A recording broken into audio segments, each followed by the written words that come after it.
Bonjour, dans cette capsule, on fait le deuxième thème 34, celui qui porte sur la reproduction animale. Plus précisément, la reproduction sexuée chez les animaux. Donc, tout comme chez les plantes, la reproduction sexuée chez les animaux nécessite un gamète mâle, qui s'appelle ici spermatozoïde, et un gamète femelle, qui s'appelle ovule. Leur union va former un nouvel individu unique. L'union de ces deux choses-là s'appelle aussi fécondation. Donc, la fécondation, c'est le moment où le spermatozoïde et l'ovule s'unissent pour former un nouvel individu. Chez les animaux, ce qui va varier le plus, c'est pas le nom des gamètes, mais c'est le type de fécondation et le type du développement de ce futur bébé-là. Alors, on va voir deux types de fécondation. Le premier, c'est celui qu'on connaît le plus, c'est la fécondation interne. Donc, ça veut dire que le spermatozoïde et l'ovule s'unissent à l'intérieur, généralement, de la femelle. Donc, la description de ça, c'est dans le corps. L'autre type de fécondation, c'est à l'extérieur. On va continuer avec l'interne, donc la fécondation a lieu dans le corps. Les exemples sont comme les humains, les oiseaux, les tortues, etc. La plupart des mammifères ont une fécondation interne. Et c'est la plupart qui ont une fécondation interne. La fécondation externe, on l'a vu avec la vidéo de l'étoile de mer, elle se passe à l'extérieur du corps, dans l'eau, par exemple.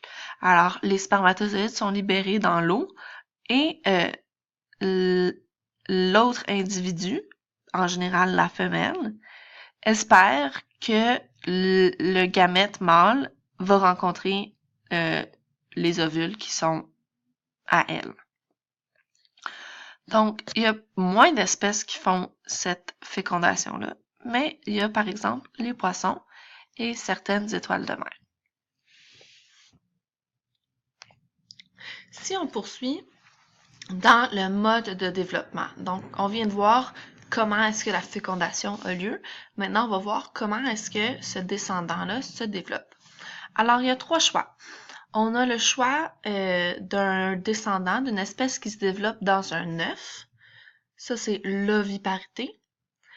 On a le descendant qui va se développer à l'intérieur de sa mère, la viviparité.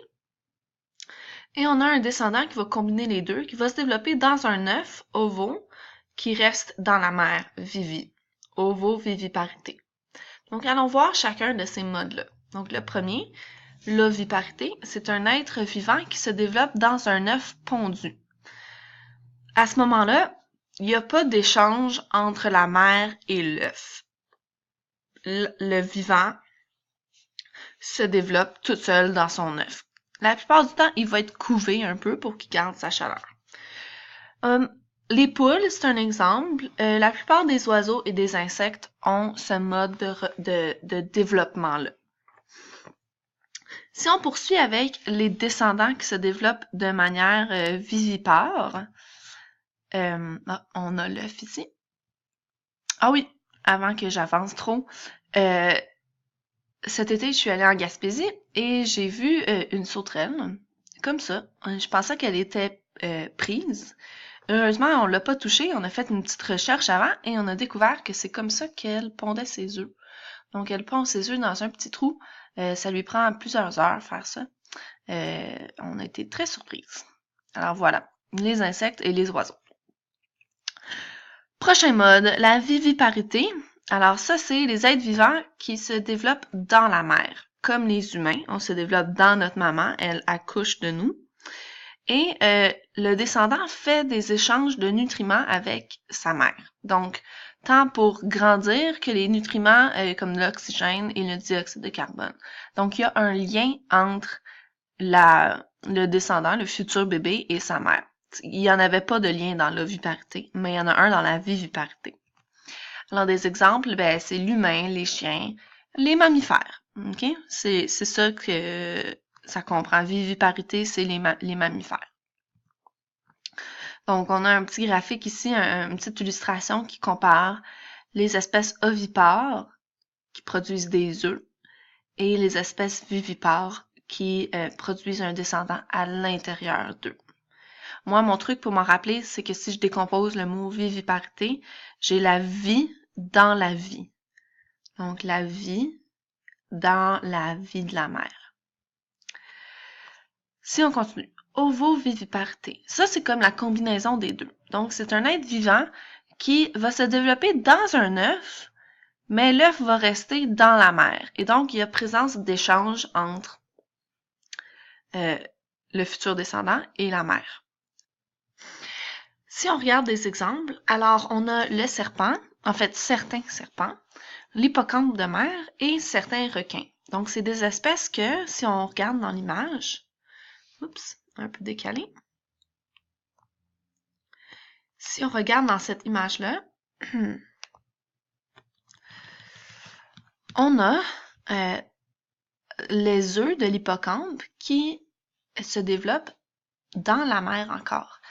Et ici, la plupart du temps, les descendants vont éclore dans les œufs une fois qu'ils sont encore dans la mer et ils vont naître sans l'œuf. Donc, ils vont sortir de la mer en étant plus dans l'œuf. Alors voilà. Donc, le type de fécondation, la plupart du temps, si c'est interne, ça va donner viviparité. Si c'est externe, à ce moment-là, ça peut donner souvent oviparité, mais c'est pas 100% garanti que c'est ce lien-là. Alors, toutes les combinaisons sont possibles dans la nature. Voilà, bonne étude!